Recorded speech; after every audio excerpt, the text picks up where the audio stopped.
Hello नमस्कार दोस्तों। मैं अर्पित यादव आप सभी का मैथ्स विद अर्पित यादव पर स्वागत करता हूँ।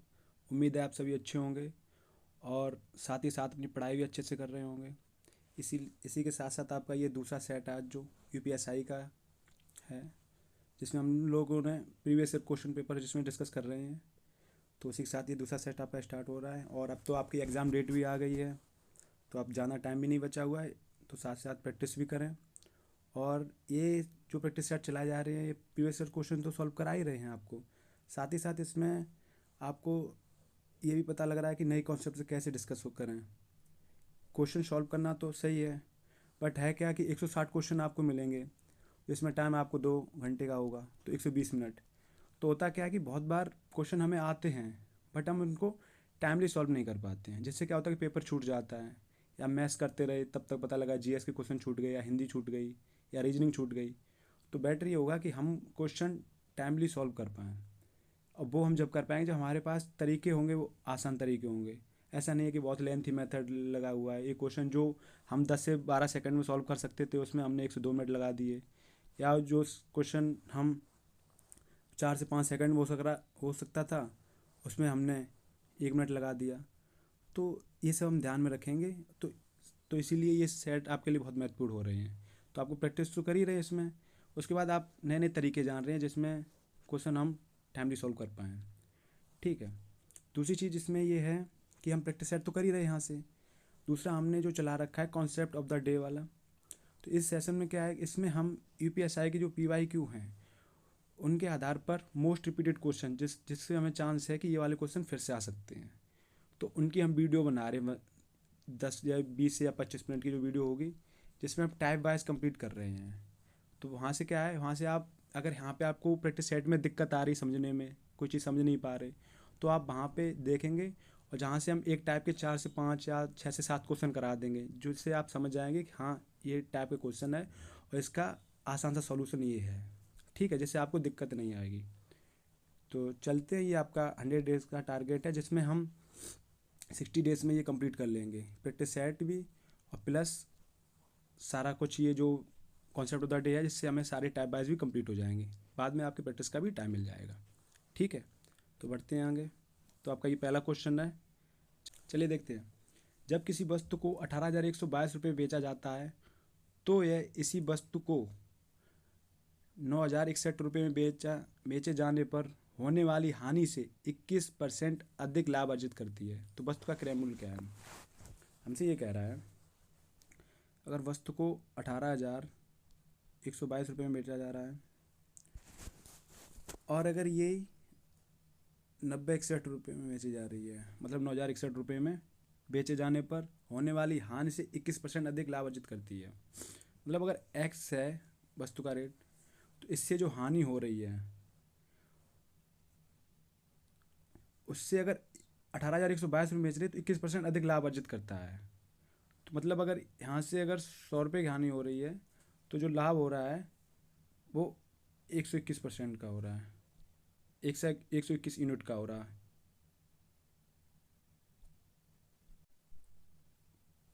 क्योंकि इसमें क्या बोल रहा है ना कि 21% हानि से 21% अधिक लाभ अर्जित करती है। तो अगर मैंने हानि मान ली कि जो हानि हो रही है 100 रुपये की हो रही है, तो इसका 21% निकलेगा, वो 121 हो गया कि अधिक है ना, तो 121। तो हमें ये पता लग गया कि इन दोनों का डिफरेंस कितना है, वो है, अगर घटाएंगे तो वो आ जाएगा 90 और इसकी जो अब इन दोनों का डिफरेंस कितना आ गया, तो ये माइनस है ये प्लस है, तो डिफरेंस ये दोनों जुड़ जाएंगे तो ये कितना हो जाएगा, ये हो जाएगा 221। तो हमें 221 की वैल्यू पता लगी इतनी है, तो एक्स निकालना है हमें। तो हमने सॉल्व किया। तो अगर मैं डिवाइड करूँ इससे तो ये लगभग 4 बार जाएगा, क्योंकि एक 221 चौकू हो गया 484। ठीक है, लास्ट में 1 आ रहा तो ये लगभग 41 का मल्टीप्लाई होगा। ठीक है, और यहाँ अंदाज़ लगा सकते हो क्योंकि यहाँ 1 1 आ रहा तो ये 4 1 या ऐसा ही कुछ हो रहा होगा। ठीक है, तो यहाँ से 100 की वैल्यू कितनी आ गई, 100 की वैल्यू जो आ गई वो आ गई 4100। ठीक है, दोनों तरफ 100 के गुणा कर दिया। तो हमसे ये पूछ रहा है कि इसका क्रय मूल्य क्या है, सीपी क्या है। तो ये अगर 90 61 में बेच रहा है ना, तब इससे 100 यूनिट का नुकसान हो रहा है। ठीक है, तो ये 4100 का तो नुकसान हो रहा है। तो हमें यहाँ से पता लग गया कि इसकी ओरिजिनल वैल्यू है वो क्या है। अगर 41 इसमें जोड़ दें तो ओरिजिनल वैल्यू पता लग गई हमें। तो वो है 41, तो वो आ गया 1, 6, 1, 9, 4, 13, 13,161। ठीक है, तो ऑप्शन नंबर डी। अगर ये किसी को क्वेश्चन समझने में दिक्कत आ रही है तो कल जो कॉन्सेप्ट द डे आएगा वो इसी क्वेश्चन बेस्ड पे है। ठीक है, तो आप देख लेना। बढ़ते नेक्स्ट क्वेश्चन तरफ। एक स्मार्ट टीवी को 15,400 रुपये में खरीदा जाता है। इसके मूल्य को 30% अधिक पर अंकित किया जाता है। इसे अंकित मूल्य से 15% की छूट पर बेचा जाता है। स्मार्ट टीवी का लाभ प्रतिशत ज्ञात कीजिए। तो परसेंटेज में दिया गया है और परसेंटेज में पूछा गया है, तो हम अगर ये 15,400 अवॉइड कर सकते हैं। अच्छा, कैसे कर सकते हैं, पहले ये चीज़ देखिए। जैसे सपोज दैट 100 रुपये हैं, हमसे किसी ने कहा कि इससे पहले 20% बढ़ाया गया और फिर 10% कम किया गया। ठीक है, तो हमने क्या किया, 120 कर दिया। 100 को 120/100 और 10% कम किया, क्या तो कितना हो गया, 90/100। अगर मैं इसको काटूँ तो एक जीरो से एक जीरो ख़त्म, इससे ये ख़त्म, और ये 2 जीरो से ये 2 जीरो ख़त्म, तो 12 निम्मा 108। तो हमें पता लग गया कि 8% इंक्रीज़ हुआ है। अगर हम ये 200 पे लेके चलें तो क्या होगा, देखो 200 पे लेके गए, क्योंकि 100 से 108 हो गया ना, तो 8% डायरेक्ट इंक्रीज़ हो गया।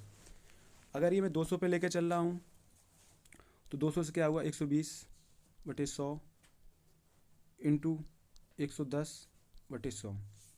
अगर दो बिंदी से ये दो बिंदी ख़त्म कर दी हमने, 2 जीरो से ये 2 जीरो, तो क्या बचा, तो 12, इसका आंसर मल्टीप्लाई करो, 12 कम 12, यहाँ से लगी 1, 12 कम 12 13 इंटू 2, तो ये कितना हो गया। अच्छा, इसमें ना डिक्रीज़ है, ये 90 मतलब 10% कम होगा, तो ये 90 है। ठीक है, तो 12 नंबर 108 हो गया, तो 12 नंबर 108 इंटू 2 कितना हो गया, 216। अब देखो, जहाँ 100 से 108 है तो 8% बढ़ा, लेकिन ये 216 हुआ, तो ये क्या है, 200 से 216 हुआ है। ठीक है, तो लेकिन 100 पे अगर बढ़ाएंगे तो फिर ये 108 ही रह जाएगा ना, क्योंकि इसका आधा हो जाएगा। तो बात है, परसेंटेज तो 100 पे ही निकलेगी नहीं, तो एंड द एंड आया क्या, 8% की जो है वो इंक्रीजमेंट है। ठीक है, तो परसेंटेज, तो इसलिए हम चाहे 100 माने 200 माने, डजेंट मैटर, क्योंकि हमें परसेंटेज में ही दिया गया और परसेंटेज में ही पूछा गया है, इसलिए हम डायरेक्ट परसेंटेज से निकालेंगे। तो इसका सॉल्यूशन क्या है वो देखिए। तो फिर क्या है, यहाँ पे हम 15,400 को अवॉइड करके 100 ही अगर लिख ले रहे हैं, तो क्या है, 100 से पहले 30% अधिक हुआ तो 130/100। बाद में कह रहा है 15% छूट मिली, अंकित मूल्य पे 15% छूट की मिली, तो पहले तो 130 बढ़ाया, फिर 15% छूट हुई तो कितना बचा, 85/100। तो ये दो बिंदी से ये दो बिंदी ख़त्म, एक जीरो से एक जीरो ख़त्म, 5 से ये काटा 17 बार, 17 अपना 85, 5 दूनी 2 10, तो 13×7=91, हासिल लगी 9, 9 13 एकम 13 और 9 कितने हो गए, 22। ठीक है, और बटे में कितना है, 2। अगर मैं इसे 2 से काटें तो 2 एकम 2, 2 एकम 2, 2 पंचे सॉरी 0, 2 पंचे 10, तो हमें पता लग गया 110.5। तो जो इंक्रीमेंट है वो कितने का है, परसेंटेज में जो इंक्रीमेंट है वो है 10.5%। हमने 100 मांगा ना, 100 पे जो डायरेक्ट इंक्रीमेंट होता है वो परसेंटेज में ही आता है, तो हो गया सी, ऑप्शन नंबर सी। चलिए बढ़ते हैं नेक्स्ट क्वेश्चन की तरफ। उम्मीद करता हूँ समझ में आया होगा आपको। क्या कह रहा है, 3 संख्याएं हैं, 11:13:15 के अनुपात में है। तीसरी संख्या के 3 गुना और पहली तथा दूसरी संख्या के योगफल के बीच का अंतर 441 है, तो सबसे छोटी तथा सबसे बड़ी संख्या के बीच का अंतर ज्ञात कीजिए। तो संख्याएं हैं, 3 संख्याएं जो हैं 11:13:15 के अनुपात में हैं। ये तीसरी संख्या के 3 गुने, मतलब इसका 3 गुना, अगर ये पहली मान लो ये दूसरी तो ये तीसरी संख्या का 3 गुना, तो कितना हो गया 45, 15×3=45। पहली तथा दूसरी संख्या के योगफल, तो पहली और दूसरी का जो योगफल है वो कितना हो गया 24, कि योगफल का जो बीच जो अंतर है ना, इनका जो डिफरेंट है वो कितना है 441। तो 45 में से अगर 24 घटाएंगे तो कितना बचा 21।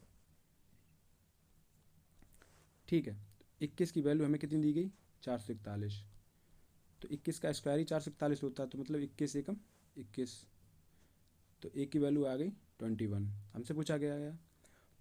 तो हमें यहाँ रेशियो से पता लग गया। तो पूछ क्या रहा है हमसे,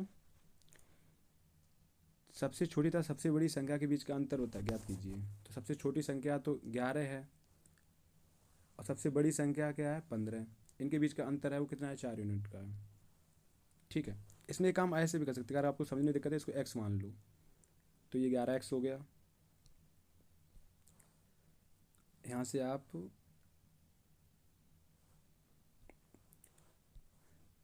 13x हो गया, ये 15x हो गया। ठीक है, तो ये 24x हो गया, ये 45x हो गया। तो यहाँ से हमें पता लग गया, अगर दोनों का 45x में से अगर 24x घटाए कितने बचे 21x, तो यहाँ से x की वैल्यू कितनी आ गई 21। तो अगर इन दोनों का अंतर पूछा गया 11x और 15x का अंतर कितना है 4x, ये पूछा गया कितना है, तो x की वैल्यू से हमें पता लग गई ना कितनी है 21। तो 4 गुणा 21 कितना हो गया 84। ये हमसे पूछा गया था कि सबसे छोटी संख्या है तो 11x हो गई और सबसे बड़ी संख्या 15x है, इनके बीच का अंतर कितना है, तो वो है 84। ठीक है, अब आपको बेहतर तरीके से समझ में आया होगा। चलिए बढ़ते हैं नेक्स्ट क्वेश्चन की तरफ।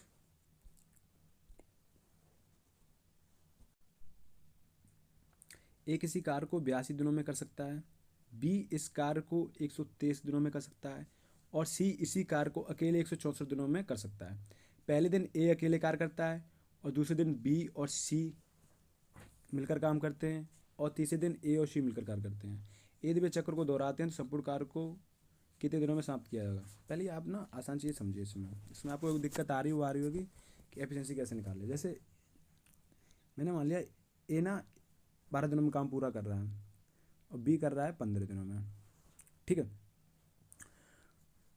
अब हमें टोटल वर्क निकालना है। इनका एलसीएम क्यों लेते हैं वो बात समझो, क्योंकि अगर हम इनका टोटल वर्क निकाल लें तो हमें यहाँ से इनकी एफिशिएंसी पता लग जाएगी एक दिन में कितना काम करते हैं। अगर मैंने 60 मान लिया यहाँ से, तो 12 पंजे 60, तो मुझे पता लग गया ये जो काम है पर डे 5 कर रहा है, ऐसे ही 15 चौकू 60। तो हमें पता लग गया कि अगर मैं टोटल काम 60 मान रहा हूँ तो ए क्या कर रहा है, ए 12 दिनों में काम कर रहा है, एक दिन में कितना कर रहा है 5, तो ये 16 हो रहा है ना, 60 हो रहा है। ऐसे ही अगर बी है तो बी 15 दिनों में काम कर रहा है लेकिन एक दिन में कितना कर रहा है 4, तो ए भी 60। तो इसलिए टोटल वर्क हम इसलिए मानते हैं। अब अगर किसी और ने मान लो 60 नहीं माना, उसने कहा मैं तो ज़्यादा मानूंगा, तो उसने मान लो अगर 120 मान लिया 120, तो अब क्या होगा इस केस में, इस केस में क्या होने वाला है कि 12 ढाई 120 और 15 अट्ठे 120। तो यहाँ से हमें पता लग गया कि ए अगर 12 दिनों में काम कर रहा है तो एक दिन में 10 काम कर रहा है तो 120 हो रहा है। ठीक है, एफिशिएंसी यहाँ पे 10 आ रही। ऐसे ही बी की कितनी है 15 है और 8 के हिसाब से कर रहा है तो 120। लेकिन जो एफिशिएंसी का रेशियो है वो तो सेम ही आ रहा है। अगर यहाँ से 5 4 का है ना, तो अगर इससे हम 10 और 8 है, इसे भी अगर मैं काटूँ 2 से तो ये 5 और 4 है, तो रेशियो सेम है। ज़्यादा मानने से कुछ अंतर थोड़ा चल जाएगा। ठीक है, रेशियो तो इनके जो एफिशिएंसी का रेशियो तो सेम ही आएगा। ठीक है, तो इसलिए हम कोशिश करते हैं कि इसका एलसीएम लें। एलसीएम मतलब वही होता है, वो मिनिमम फैक्टर आता है जिससे ये दोनों कट जाएं। चलिए क्वेश्चन देखिए अब क्या कहता है। इसमें हमसे कह रहा है कि ए जो है ए है वो 82 डेज में काम कर रहा है, ऐसी बी है वो 123 में कर रहा है, सी है वो 164 डेज में काम कर रहा है। अगर इसका हम एलसीएम निकालना है, एक तो है आसान तरीका एलसीएम निकालने का, अभी तक हम निकालते आए 1 2 3 और 1 6 4। तो हमें ये पता लग गया इसका एक मल्टीप्लाई है 41। तो 41 2 जा 82, 3 जा 123 और 4 जा 164। अच्छा, ये आपको आप सोच रहे होंगे आपको कैसे पता लगा 14 1 है, क्योंकि यहाँ से हमें 82 देखते ही पता लग गया इसका दुगुना है, 123 देखते ही लग गया इसका 3 गुना है। ठीक है, यहाँ से हमें 2 एलसीएम मिल गया, तो 2 एकम 2 3 2 दूनी 4, तो अब बचा क्या 3 दूनी 6 दूनी 12, 12 गुणा 41। ठीक है, तो ये हम रफ कर दे रहे हैं।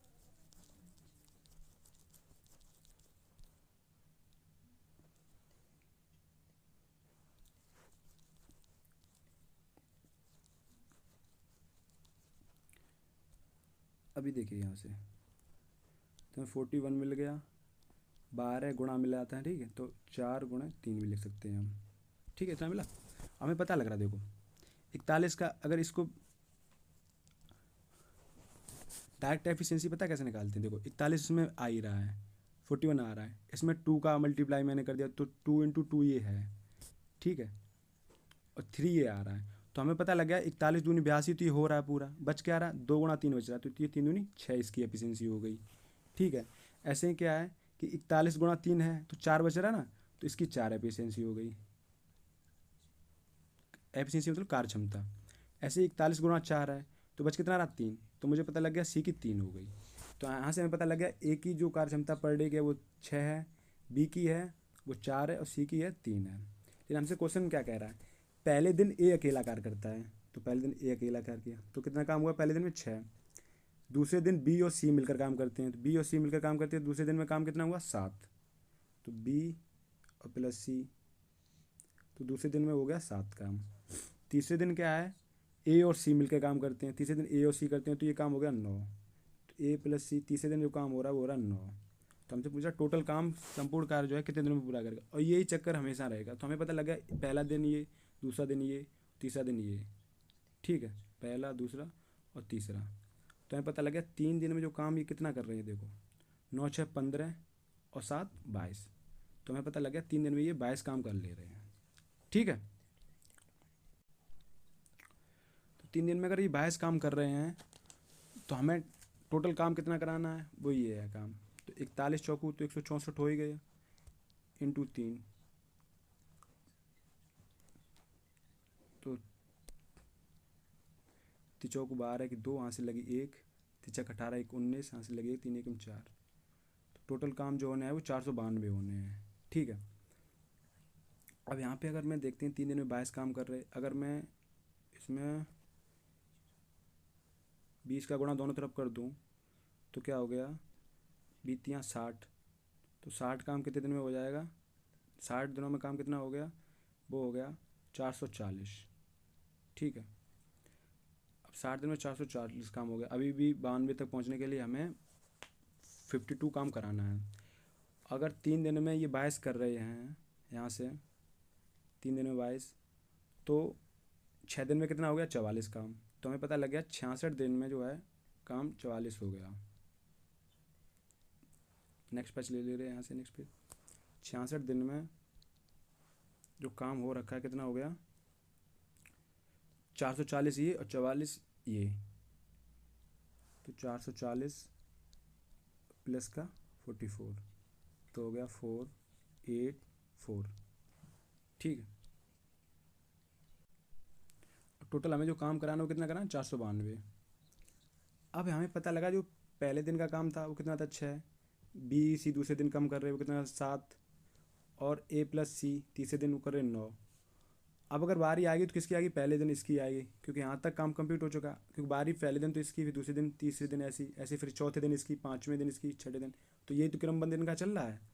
तो अब काम अगर मैं एक काम और करा रहा हूँ एक दिन का, तो काम ए करेगा उस दिन तो अकेला, तो 6 दिन, तो हमें पता लगा 67 दिन में काम जो, अगर इसमें मैं फिर 6 ऐड कर रहा हूँ तो कितना हो गया 490। अब टोटल काम बचा कितना, यहाँ से काम बचा सिर्फ 2, इन बारी किसकी है, बी प्लस सी की है, तो 67 प्लस 2 काम बचा है, और जो करेगा कितना, क्योंकि ये 2 काम है लेकिन ये पूरे दिन में तो 7 काम कर रहे हैं, तो ये एक दिन में जो काम करेंगे वो 2/7 बचा है। तो यहाँ से हमें पता लग गया आंसर जो आ गया वो आ गया 67 सही 2/7। उम्मीद करता हूँ आपको अच्छे समझ में आया होगा ये क्वेश्चन, और ऑप्शन नंबर सी हो गया आपका। चलिए बढ़ते हैं नेक्स्ट क्वेश्चन तरफ।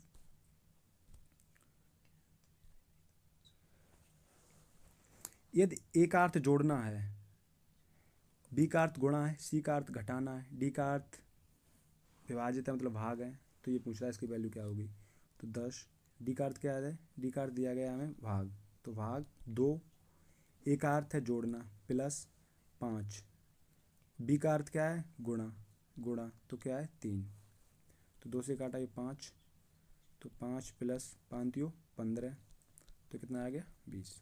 रीजनिंग का आसान क्वेश्चन है, ऑप्शन नंबर सी। बढ़ते नेक्स्ट क्वेश्चन की तरफ।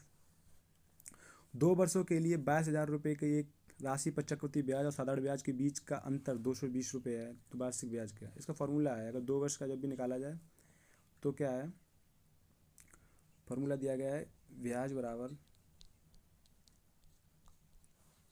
पी मतलब प्रिंसिपल मूलधन, और आर स्क्वायर अपॉन मतलब ये है इनको होल पावर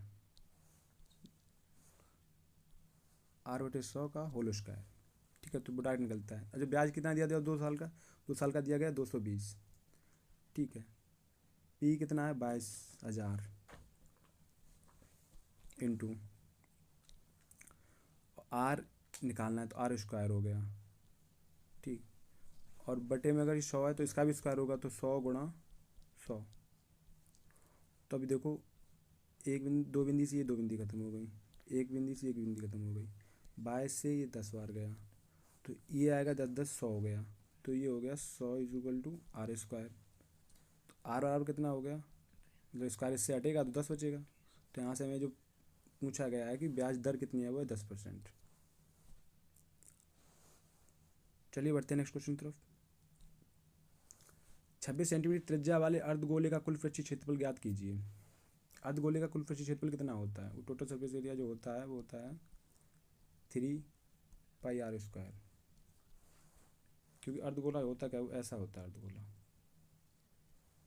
और गोला जो होता है वो प्रॉपर गोला, तो गोले का होता है वो होता है 4 पाई r स्क्वायर। ठीक है, तो अर्धगोला का ये तो जो लेटर सरफेस एरिया होता है वो तो होता है 2 पाई r स्क्वायर, क्योंकि इसका आधा, क्योंकि अगर ये आधा कर दूँ तो ये इसका इतना इतना ही तो होगा, इसका ये पूरा हो रहा है। लेकिन इसमें क्या होता है, अर्धगोले में जब कट जाता है ना, तो ये इसका भी जुड़ जाता है, तो ये सर्कल वाला जुड़ जाता है, ये होता है पाई r स्क्वायर। तो इसलिए ये 2 पाई r स्क्वायर और पाई r स्क्वायर जोड़ के ये हो जाते 3 पाई r स्क्वायर। ठीक है, तो देखते हैं क्या है सीन इसका। तो यहाँ से हम सॉल्व कर लेंगे, क्या है 3 पाई की वैल्यू कितनी दी गई 3.14 r स्क्वायर, आर कितना दिया गया 26 सेंटीमीटर त्रिज्या वाला, तो 26 का स्क्वायर।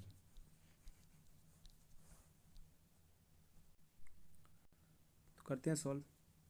तो ये तो हो गया 3 इंटू, अगर मैं इसका इससे मल्टीप्लाई कर दूँ तो क्या हो जाएगा, अगर मैं इसका इससे मल्टीप्लाई कर दूँ तो ये 9.42 आ जाएगा। ठीक है, इसका गुणा कर सकते हैं ना, 3 3 9 और 4 42 इंटू 26 का जो स्क्वायर होता है वो होता है कितना 676। ठीक है, अगर मैं 9 का पहले इसमें गुणा कर रहा हूँ तो ये आ गया क्या, 9 6 54 की 4, हाथ से लगी 5, 9 7 63 और 5 54, 4 हाथ से लगी 5, 9 7 63, हाथ से लगी 5, 9 7 63 और 5 हो गए 68, हाथ से लगी 6, और 9 6 54 और 6 कितना हो गया 60, तो 60 84 प्लस।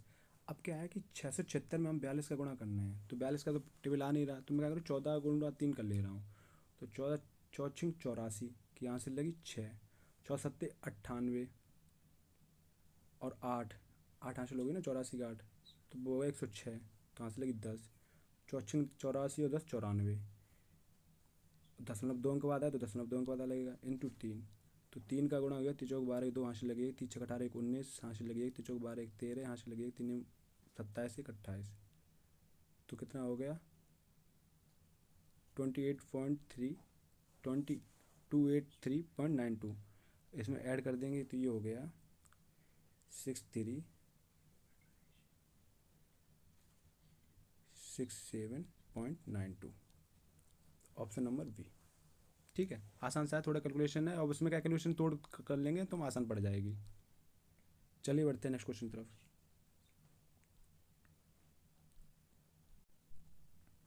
एक पेन ड्राइव को 1452 रुपये में बेचने पर एक दुकानदार को 22% की हानि होती है, दुकानदार के लिए पेन ड्राइव का क्रय मूल्य क्या है। तो ये कह रहा है कि अगर 1452 रुपये में बेचा है ना, तो इससे 22% की हानि होती है। मैं मान लो तो 100% में लिया इसने, सॉरी 12% की हानि हो रही है, तो इसने जब बेचा है तो इसको जो प्राइस मिला वो कितना मिला 88, क्योंकि 12% की हानि हो गई ना, तो हमें पता लगा कि 12% 100 में से अगर 88 12 कम हो कर रहे हैं तो कितना बचा 88, तो हमें पता लगा 88 की जो वैल्यू है वो है 1452, तो हमें निकालनी 100 की है, तो इससे काट ले रहे भाई, 4 से काटा 4 दूनी 8, 4 दूनी 8, 4 3 12 2 4 5 24, 4 3 12, 11 से काटा, 11 दूनी 22, 11 तियाँ 33 और 11 तियाँ 33। अगर 100 निकालना है तो इन दोनों तरफ 50 का गुणा कर दूँ मैं, तो 50 दूनी 100 हो गया, इंटू 50, तो 0, 5 15, यहाँ से लगी 1, 5 15 1 16। तो रुपये जो आ गए, ओरिजिन जो वैल्यू थी वो 1650 थी, जैसे 12% आने के बाद कितना हो गया, 1452 हो गया। तो आंसर ये आ गया। ठीक है, चलते बढ़ते। एक रेलगाड़ी 121 मीटर लंबे एक पुल को पार करने में 62 सेकंड का समय लेती है। यदि रेलगाड़ी पुल पर खड़े एक आदमी को पार करने में 51 सेकंड का समय लेती है, रेलगाड़ी की लंबाई ज्ञात कीजिए। तो हमें पता लग गया क्या है, चाल बराबर होता क्या, चाल बराबर होता है, वो होता है दूरी बटे समय। ठीक है, तो हम यहाँ से निकाल लेंगे। इसमें हम कह रहा है 121 मीटर लंबे एक पुल को पार करने में 62 सेकंड लेते हैं। तो रेलगाड़ी क्या है, रेलगाड़ी देखो 121 मीटर पुल चलेगी प्लस अपनी लंबाई चलेगी जो इसकी एक्स है, तभी तो ये 62 सेकंड में पार करेगी, क्योंकि रेलगाड़ी से रेलगाड़ी ये पुल है, रेलगाड़ी ये चल रही है, ये आ रही। अगर रेलगाड़ी यहीं पे रहेगी तो पार नहीं, रेलगाड़ी पार तो ये पुल तब होगा ना जब ये रेलगाड़ी जो यहाँ वाली है, जब ये रेलगाड़ी यहाँ से ऐसी निकलती हुई यहाँ पे जब निकल जाएगी, यहाँ से निकल जाएगी, तो इसका मतलब पार करने की रेलगाड़ी, ये तो पुल है, दूसरी अपनी लंबाई भी जो यहाँ, जब रेलगाड़ी मुँह तो यहाँ होगा लेकिन जो पीछे वाला डब्बा होगा वो यहाँ पे होगा, तो अपनी जब पूरी लंबाई निकल जाएगी तभी रेलगाड़ी ये पुल पार माना जाएगा। तो प्लस अपनी लंबाई चलेगी और 62 सेकंड में ये पार कर जाएगी। लेकिन जब आदमी को पार करती है तो आदमी केस में क्या होता है कि अगर आदमी ये खड़ा है, ये आदमी यहाँ पे खड़ा है भाई, और रेलगाड़ी चल रही, तो रेलगाड़ी क्या करती, अपनी लंबाई सिर्फ पार करेगी। रेलगाड़ी की जैसी अपनी लंबाई पार हो जाएगी तो ये आदमी को पार कर जाएगी। तो उस केस में रेलगाड़ी सिर्फ एक्स मीटर अपनी लंबाई चलेगी और जिसे पार करने में उसे 51 सेकंड लगते हैं। अब ये क्या है, यहाँ से हमें दोनों ना, रेलगाड़ी की जो स्पीड है वो कांस्टेंट है, मतलब रेलगाड़ी की दो स्पीड तो पहले में भी समान चल रही रेलगाड़ी और दूसरे में समान चल रही, तो यहाँ से होता क्या, चाल बराबर दूरी बटे समय, चाल बराबर डिस्टेंस अपॉन टाइम। तो ये डिस्टेंस अपॉन टाइम एक हो गया, एक ये हो गया, तो यहाँ से हमें चाल का हमने रेशियो ले लिया डायरेक्ट। ठीक है, तो यहाँ से हम निकालेंगे, सॉल्व करेंगे तो हमें हमारी रेलगाड़ी की लंबाई का पता लग जाएगा। तो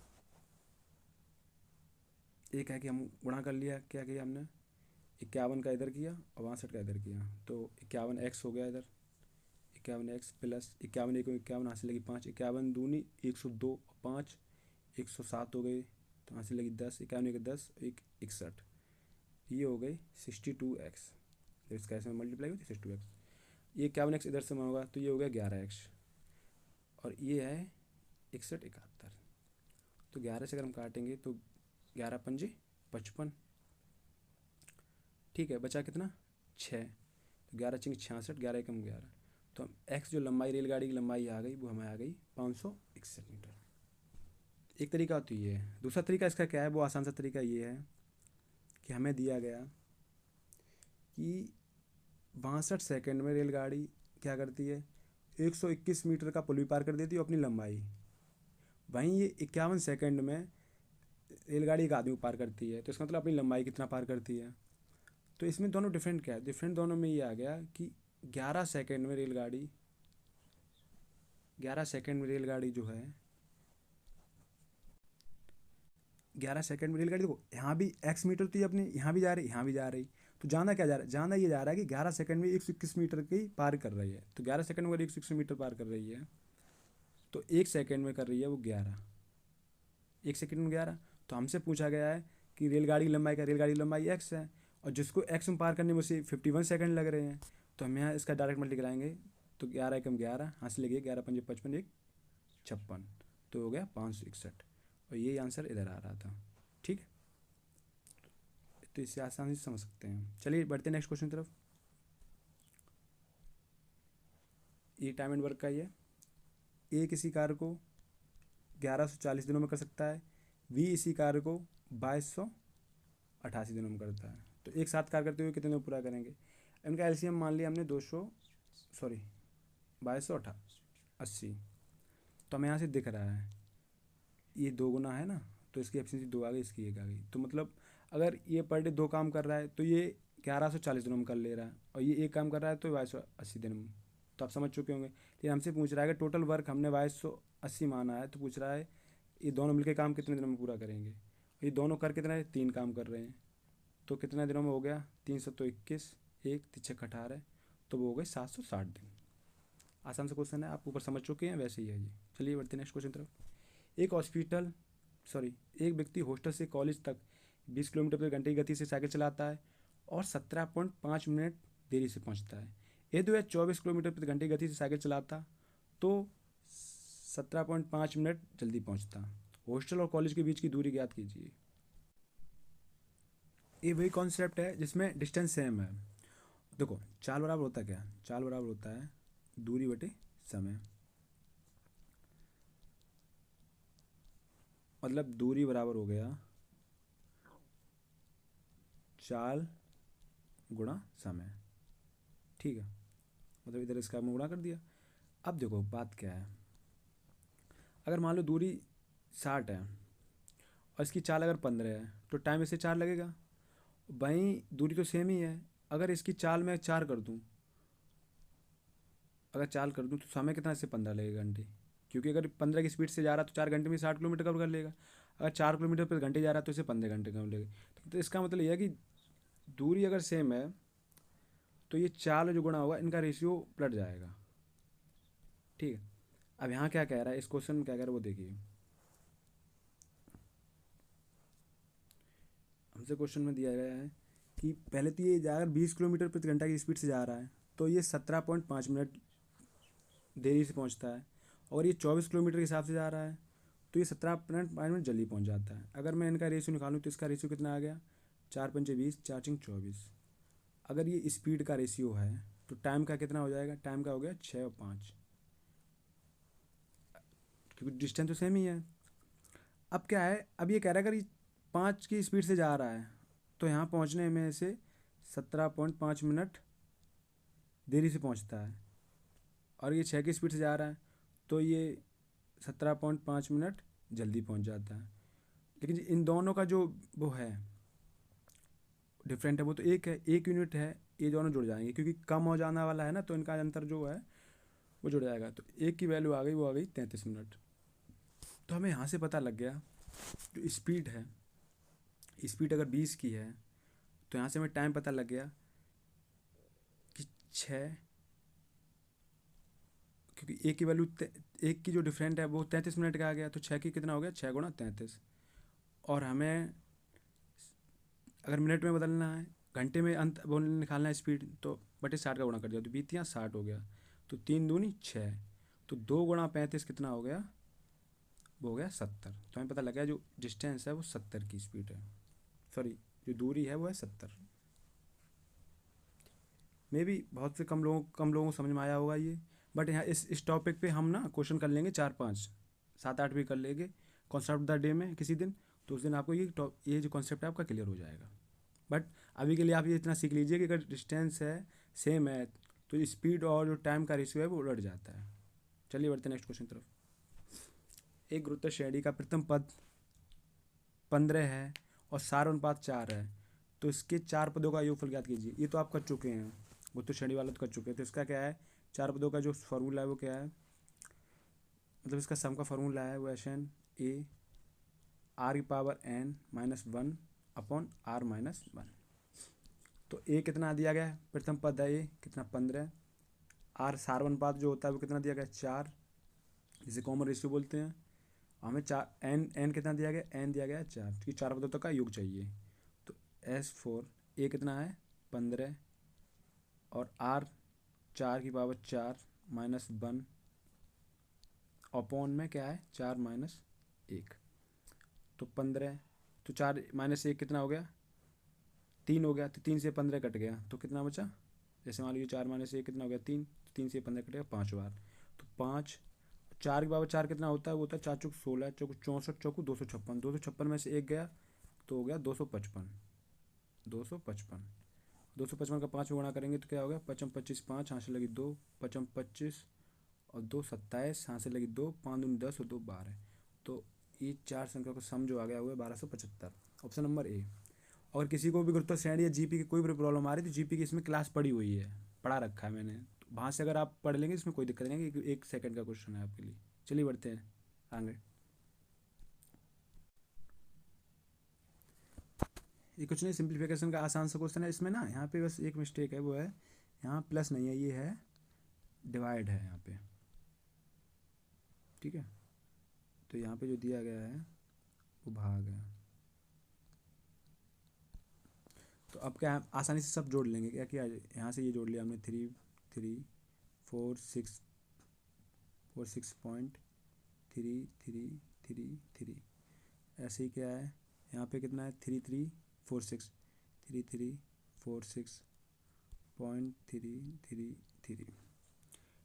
346 पॉइंट, इसको हमने ऐड कर लिया तो क्या हो जाए 33। बाद में बाकी क्या है 44.6। अगर हम ये सारा ऐड करें तो क्या हो जाए, लास्ट के तो 3 है ही, ठीक है। यहाँ भी इस लाइन में क्या आ रहा है 3 तो ये हो गया 6, ओके।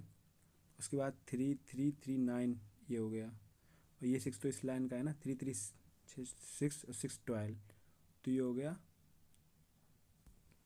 3 3 9 9 और 6 15 5, यहाँ से लगी 1, तो 1 बचा, तो ये बचा 6 18 और 4 22, 22 और 1 23, यहाँ से लगी 2, 4 चौकू 16 2 18, यहाँ से लगी 1, 3 3 9 1 10 0, यहाँ से लगा 1, 3 3 6 1 7, तो ये आ गया 3783.59। हमें अपॉन में 15 का डिवाइड करना है, तो ये 50 का डिवाइड करने, पहली बात तो ये है कि ये एक अंक दशमलव इधर आ जाएगा।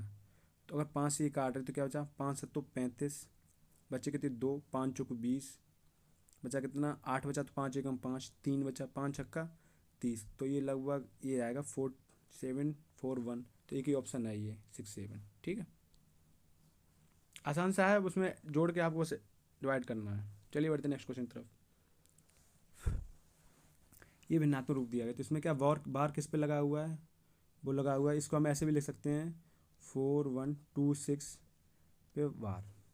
इसको सॉल्व करने का तरीका आपको पता है। इसमें क्या है कि अगर ये 4 है, ये बार से बाहर है, तो हम क्या करें, इसका उस तरीका ये है कि 426 जो बार से बाहर है उसे हम माइनस कर देंगे, बाद बाकी जिन पे बार लगा है उतने तो 9 आएंगे, जिस पे बार नहीं लगा है उसकी जगह पे 0 आएगा। तो बस ये आ गया, तो ये आपका घटाएंगे, 426 में से 4 गया 422/990, ये ऑप्शन नंबर सी आपका।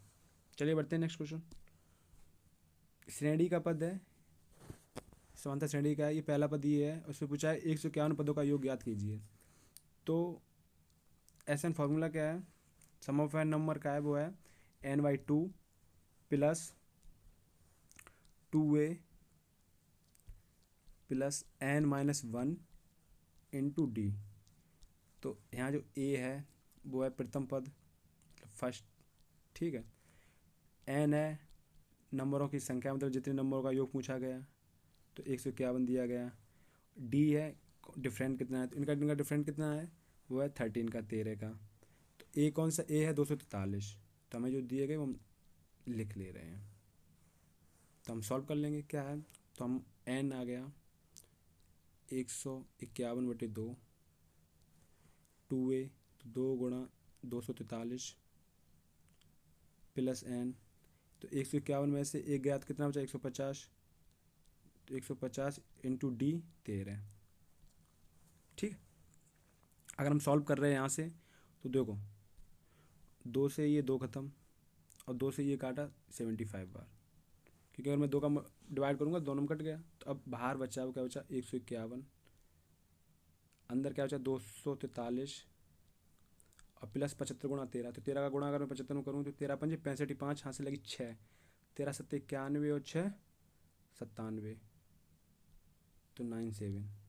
अब यहाँ से हम यूनिट डिजिट निकाल लेंगे, तो क्या है 5 और 3 8, अगर 8 का हम बाहर मल्टीप्लाई करेंगे जोड़ने के बाद तो 8 आएगा, तो 8 एक में ही आ रहा, तो ऑप्शन नंबर बी हो गया।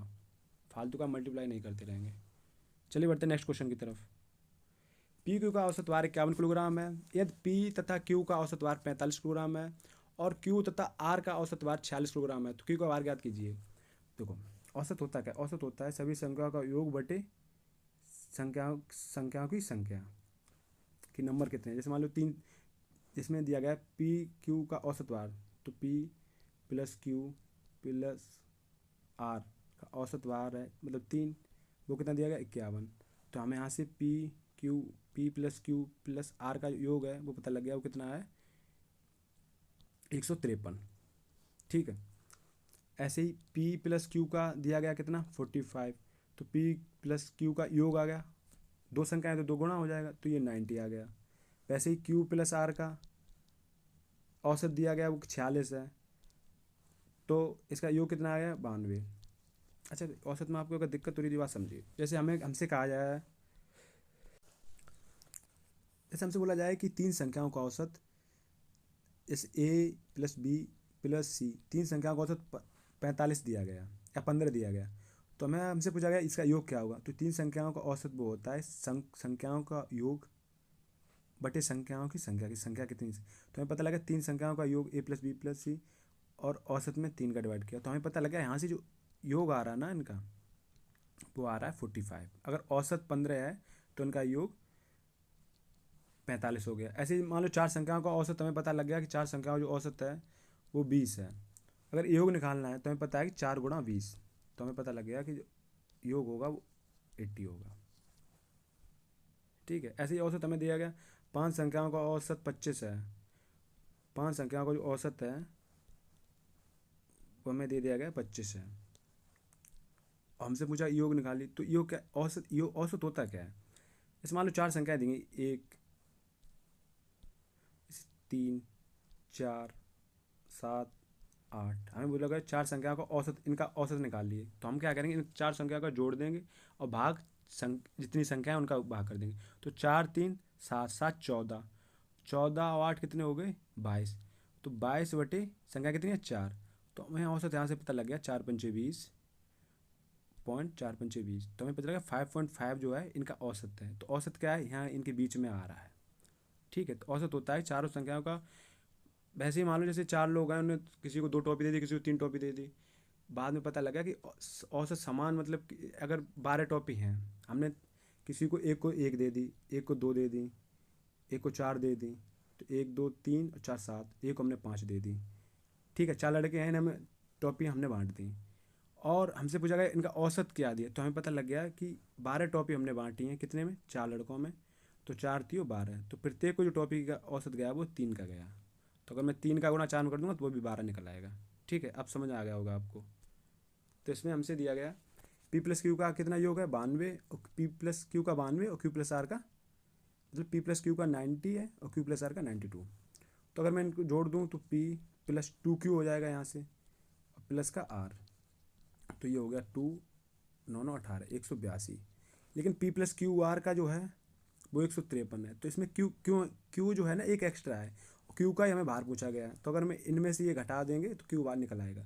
तो 182 में से 153 अगर माइनस किया हमने तो 12 में 3 गया 9 बचा, और 7 में 5 गया 2 बचा, तो 29 आ गया। तो क्यू का बाहर जो है 29 है, क्योंकि इसमें पता क्या है 153 तो था ही P plus Q plus R का, लेकिन इसमें क्यू एक एक्स्ट्रा जुड़ा था जिसकी वजह से ये 182 हो रहा था। ठीक है। चलिए बढ़िया, नेक्स्ट क्वेश्चन की तरफ।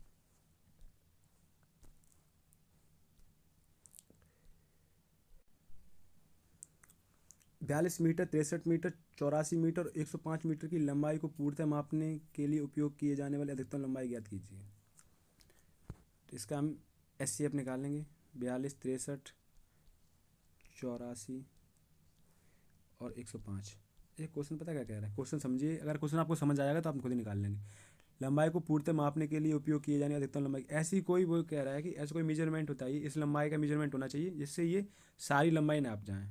जैसे ये मान लो ये 82 मीटर का कपड़ा है, एक ये 63 मीटर का कपड़ा है, एक ये 84 मीटर का कपड़ा है, एक ये 105 मीटर का कपड़ा है, तो ऐसा ऐसा मेजरमेंट होता है ये जिससे ये उसी मेजरमेंट से ये सारी नप जाएँ और कपड़ा भी ना बचे। तो उसका इसलिए ऐसी संख्या जब भी है तो एस सी एफ निकाल लेंगे। तो एस सी एफ वो संख्या होती है जो इन संख्याओं का न्यू फैक्टर होता है। तो अब देखो हमने 41 से काटा, सॉरी 21 से, तो 21 दूनी 42, 21 तियाँ 63, 21 चौकू 84, 21 पंजे 105। तो अब पता क्या है, अगर 21 मीटर की हम एक स्केल लेके आएँ तो वो 42 मीटर मापने में कोई दिक्कत नहीं होगी, 2 बार में हम नाप लेंगे। ऐसे ही 63 मीटर को नापने के लिए 21 मीटर जो स्केल होगी वो 3 बार में नाप लेगी। 84 मीटर की 84 मीटर को मापने के लिए 21 मीटर की स्केल 4 बार में माप लेगी। ऐसे 105 को 5 बार में माप लेगी। अगर तो हमें जो मिनिमम अधिकतम लंबाई वाले ये अधिकतम जो लंबाई निकालनी वो निकालनी। ऐसे नाप तो 7 वाला, अगर 7 की भी स्केल लेके आए वो भी नाप लेगी, लेकिन वो मिनिमम, वो मैक्सिमम नहीं होगी, वो मिनिमम होगी। या जैसे 3 की मिनिमम हो गई, तो हमें मैक्सिमम निकालनी थी, इसलिए हमें 21 जो SCF आया वही है आंसर नंबर सी। चलिए बढ़ते नेक्स्ट क्वेश्चन तरफ। एक संख्या को 405 से विभाजित किया जाता है, करने पर 30 शेष फल बचता है।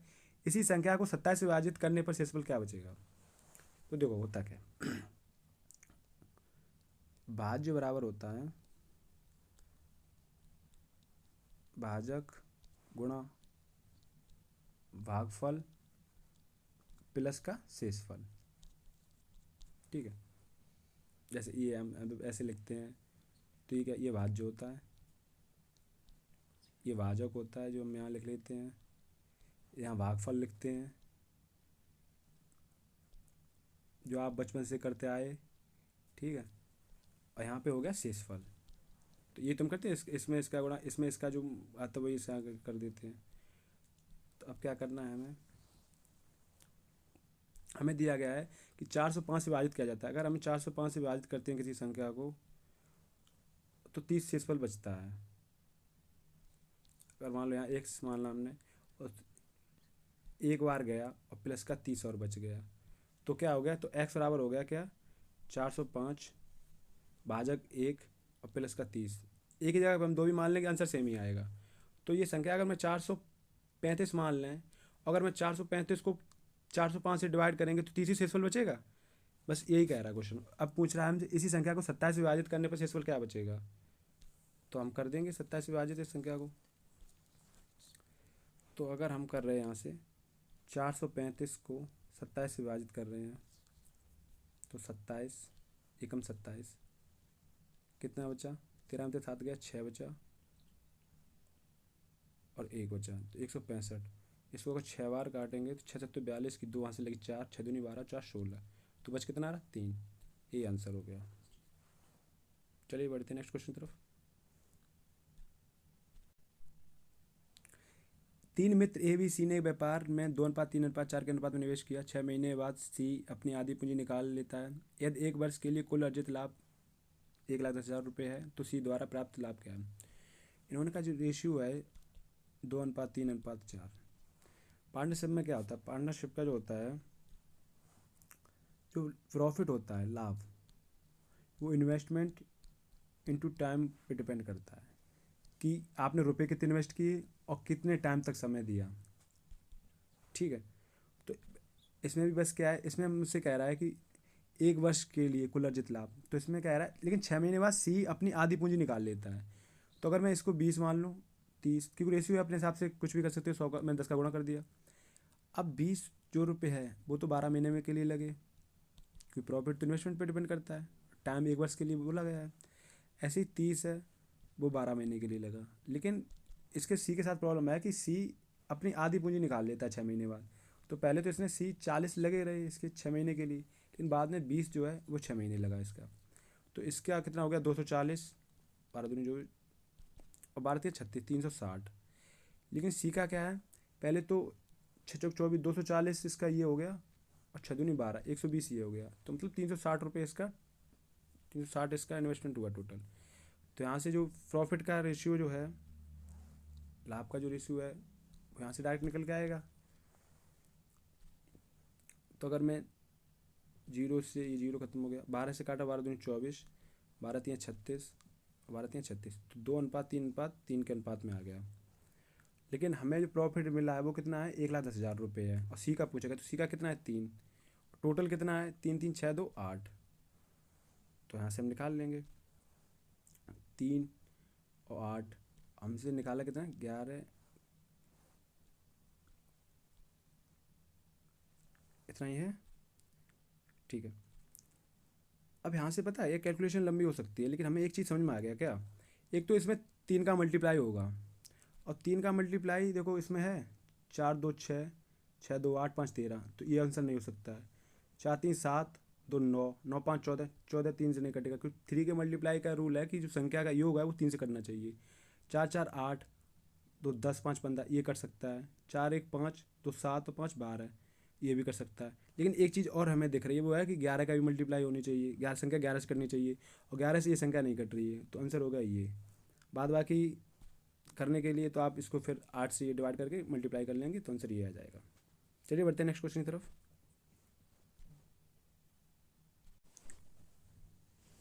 दो अंकों की संख्या के अंक 3:4 के अनुपात में हैं और अंकों को आपस में बदलने में प्राप्त मूल संख्या 18 से अधिक है। पहले ये कह रहा है कि दो अंकों की जो संख्या है, जैसे मान लो संख्या 22, तो इनका तो अनुपात 1:1 ही हो गया। ऐसे अगर 26 है तो 1:3 हो गया।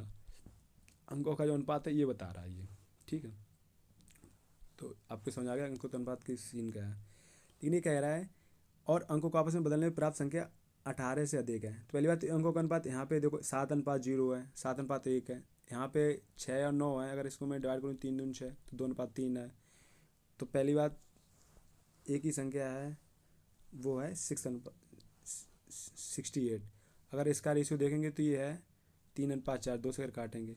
और ये अगर पलट दिया जाए संख्या तो क्या हो जाएगी, अंकों के अंक पलटने पे 86, जो 18 अधिक है कि नहीं ये चेक कर ले रहे। 68 से अगर मैं माइनस करेंगे तो 16 में 8 गया 8 बचे, 7 में 6 गया 1 बचा, तो 18। तो option number C B.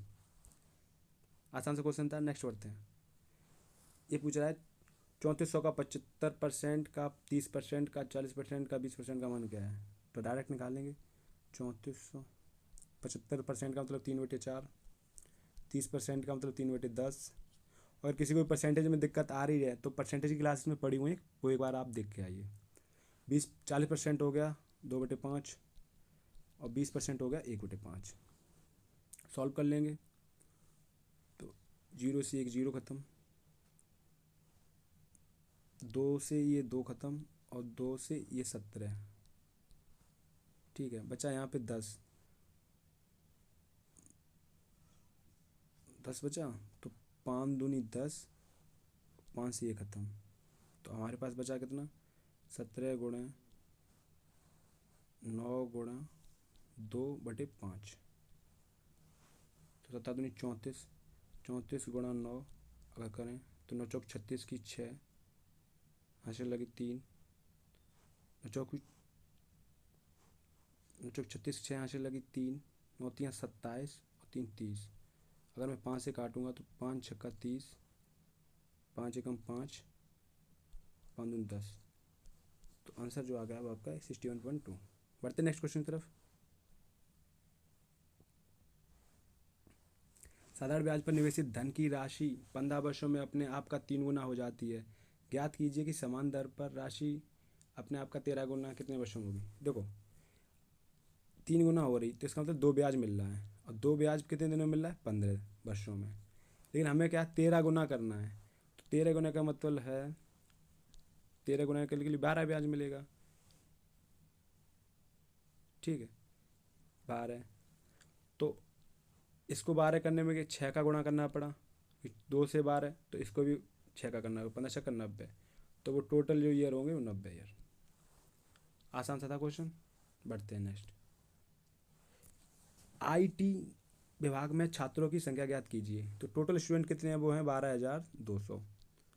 IT विभाग है कितना, 16%। तो 12,200 का डायरेक्ट हम 16% निकाल लेंगे। 2 0 से 2 0 खत्म, 16 दूनी 32 की 2 हासिल लगी 3, 16 दूनी 32 और 3 35 हासिल लगी 3, 16 कम 16 3 19, 1952। Option number A. आसान सा क्वेश्चन है। बढ़ते नेक्स्ट क्वेश्चन की तरफ। ई डिपार्टमेंट जो है विभाग में संख्या कितनी है, तो टोटल तो कितनी है 12,200। लेकिन जो ई डिपार्टमेंट है इसमें भी 16% ही है, तो अभी 16% निकाला ना हमने, डायरेक्ट निकाला तो कितना आ गया था, वो आया था 1952। तो ऑप्शन नंबर सी हो गया। बढ़ते नेक्स्ट क्वेश्चन तरफ। कॉलेज बी में पढ़ने वाली लड़कियों की संख्या और सभी कॉलेजों में पढ़ने वाली लड़कियों की कुल संख्या का प्रतिशत बताइए। तो कॉलेज बी में लड़कियां कितनी हैं, 170। 170 तो कॉलेज बी में हो गई। लेकिन पूछा टोटल कितना, तो 170 ये, 120 ये, तो ये हो गई 290। तो 290 प्लस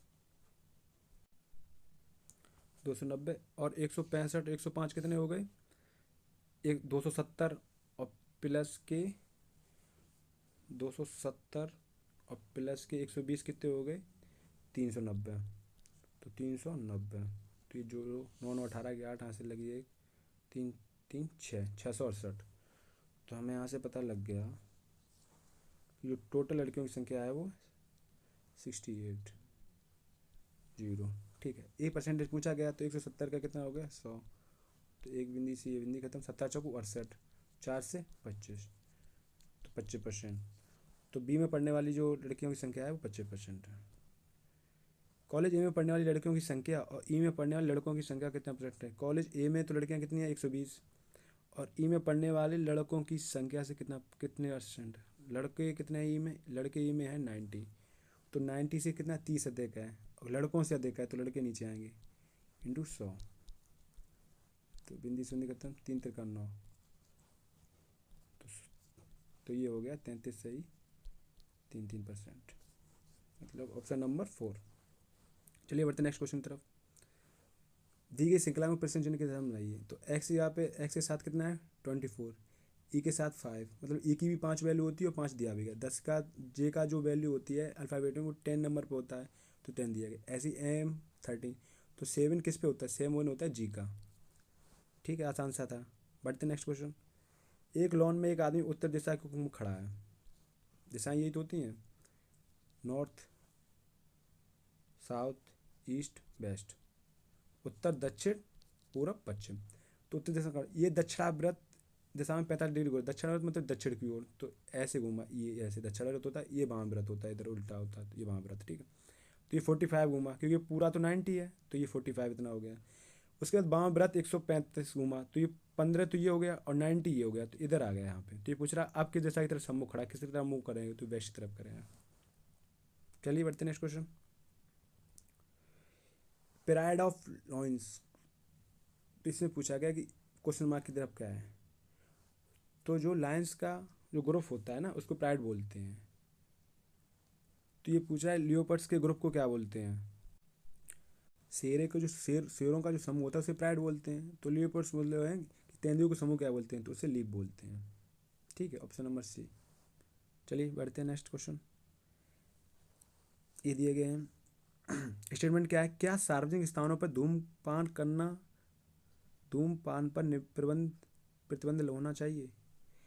तर्क क्या कहता है? हाँ, ये धूमपान ना करने वालों द्वारा धुएं के अंत शोषण की संभावना को कम कर सकता है, नहीं वे व्यवसाय को प्रभावित कर सकते हैं। तो ये पहला तो ठीक है, व्यवसाय वाले ये तो कोई बात नहीं हुई कि हाँ अगर सार्वजनिक स्थानों पर धूमपान जो है उस पर प्रतिबंध कर देंगे तो हाँ ये जो अंत शोषण की संभावना कम करता है। जैसे कि कुछ लोग सिगरेट अगर नहीं पीते तो उनको फिर दिक्कत होती है, तो इसलिए पहला तो सही है, तो तर्क एक ठीक है। बढ़ते नेक्स्ट, दूसरा गलत हो गया। ऐसे ही पूछा गया है राहुल एक दिन में 20 पृष्ठ पढ़ता है, कथन ये दिया गया है। तो निष्कर्ष क्या है? राहुल पढ़ने में कमज़ोर है, राहुल की परीक्षा चल रही है। तो ऐसी कोई बात नहीं है कथन में, तो एक दिन में मतलब एक स्टेटमेंट दिया गया कि हाँ 20 पृष्ठ पढ़ता है, तो उसमें ऐसी कोई बात तो नहीं कही गई ना कि राहुल पढ़ने में कमज़ोर है या परीक्षा चल रही है, ऐसी कोई बात नहीं की, तो हम अपनी तरफ से लगाएंगे भी नहीं। तो इसका जो ऑप्शन हो गया डी सही, ना तो ए ना बी निष्कर्ष में। इससे पूछा गया है, अच्छा ये सॉल्व करना है। अब देखिए इसमें अगर मैं पहला ऑप्शन रख दूँ तो 13 × 12 और प्लस माइनस में 2, तो 37 कैसे? ये 13 × 12 इतना ज़्यादा हो जाएगा, तो ये दोनों तो नहीं हो पाएंगे। तीसरे में संभावना क्या है? देखो 13 माइनस की 12 गुणा 2, तो 12 दूनी 24, तो ये माइनस हो जाएगा, ये भी माइनस का जाएगा, ये नहीं हुआ। तो ऑप्शन नंबर 4 ट्राई करते हैं, क्या है? 13 प्लस 12 × 2 बराबर 37। तो 13 12 दूनी 24, 24 और 13 कितने हो गए? 37 हो गए। तो ये मैच कर रहा है, ये पूछा गया हमसे। तो option number D. Next question, इसमें पूछा है कि संख्या को उस संयोजन का चयन कीजिए जिसके अनुसार व्यवस्थित करने पर अक्षर एक सार्थक शब्द बने। तो अगर हम पहला लेके चल रहे तो पहला क्या है? 2, तो 2 पे क्या है? एच। 3 पे क्या है? 3 पे है ई, 3 पे ई। 5 पे क्या है? 5 पे है सी। 4 पे क्या है? 4 पे है बी। तो ऐसे सब बना के चेक करना है तभी निकलेगा। तो ये तो कोई नहीं बना। ऐसे ही दूसरे पे क्या है? 4, 4 पे क्या है? बी। 2 पे क्या है? एच, सॉरी 3 है ना पहला वर्ड, तो पहला वर्ड 3, 3 पे क्या है? ई, तो ई बी एच। और 1 पे क्या है? ए, 5 पे क्या है सी, तो ये भी कोई वर्ड अच्छा नहीं बना, सार्थक क्रम। दूसरा तीसरा ऑप्शन नंबर सी क्या है, पहला दूसरा कट गया, तीसरा ऑप्शन है ए। तो 2 नंबर पे क्या है एच, 1 पे क्या है ए, 3 पे क्या है ई, और 5 पे क्या है, 5 पे है सी, और 4 पे क्या है बी, तो ये भी कोई वर्ड नहीं बना। लास्ट ऑप्शन बचा, यही होगा आंसर, लेकिन फिर भी आप बना के देख लीजिए। 4 पे क्या है बी, 3 पे क्या है, 3 पे ई, 1 पे क्या है ए, 5 पे क्या है सी, और 2 पे क्या है एच, तो ये बीच बन गया, ये सही है ऑप्शन नंबर डी। बढ़ते नेक्स्ट क्वेश्चन की तरफ। इसमें पूछे कि श्रृंखला जो दी गई है इसमें आप नेक्स्ट वर्ड क्या होगा। तो देखिए इसमें प्रोक्रेस्टिनेशन दिया गया है, इसमें क्या है, इसमें दूसरे में क्या है 2 वर्ड कम कर दिए गए, पहले वाले 2 वर्ड हैं ये दूसरे वाले में नहीं है, लेकिन तीसरे वाले में 1 वर्ड बढ़ा दिया गया। तो पहले 2 कम किए फिर 1 बढ़ा दिया, ऐसे यहाँ पे क्या किया, ऐसे देखो ये वाले 2 हैं ये कम कर दिए, यहाँ नहीं है, पीछे से भी 2 कम कर दिए, आगे से भी 2 कम कर दिए, फिर 1 बढ़ा दिया। तो ओ भी बढ़ा दिया, इधर इधर की आई है वो भी बढ़ा दिया। तो अब की बार हमें फिर 2 कम करने होंगे, जो श्रृंखला बन के आ रही है वो 2 कम करने के लिए, तो ओ सी कम करना हो और टी आई कम करना है। तो ओ सी टी आई कम करना है, तो बचा क्या,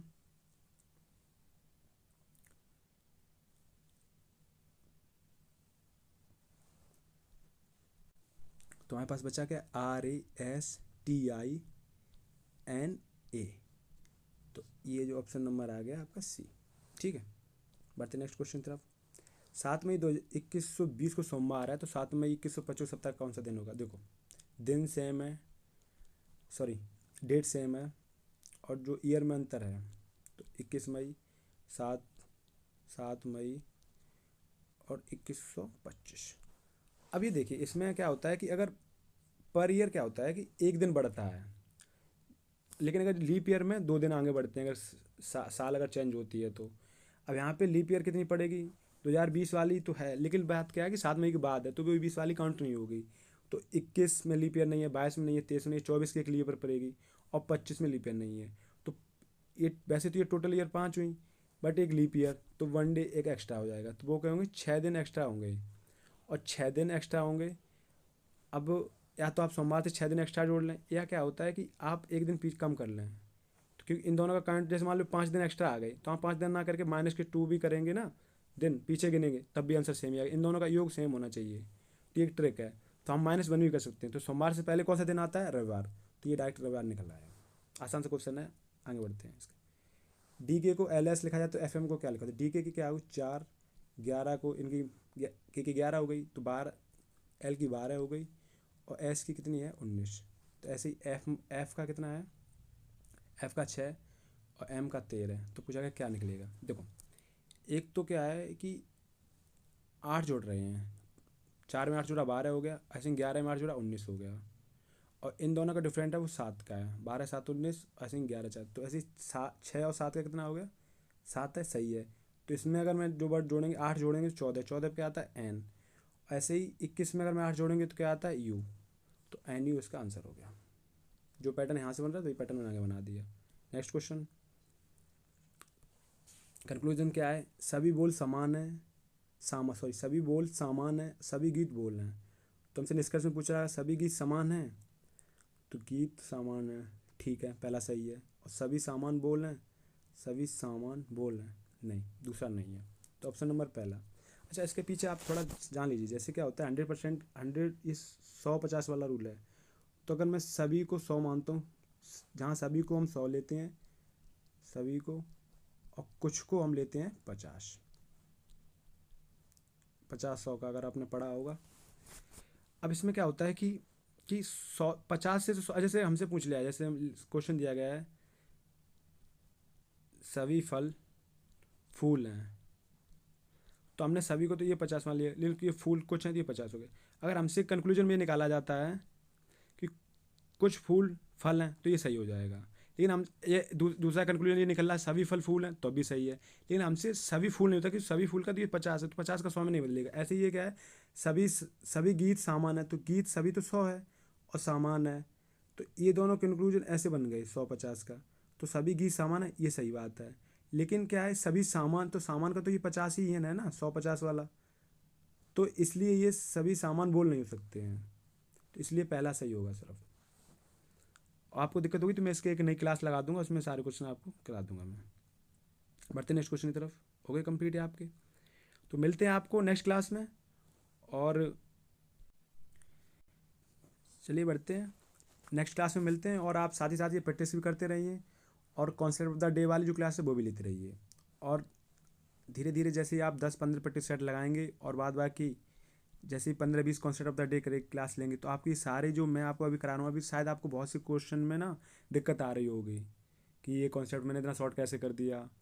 तो अब भाई है कि अब मैं यहाँ पे समझाने बैठता हूँ तो ये फिर वही क्लास ये 2 घंटे 3 घंटे चली जाएगी। तो सारा कुछ समझ प्रैक्टिस का मतलब ये है कि प्रैक्टिस करना।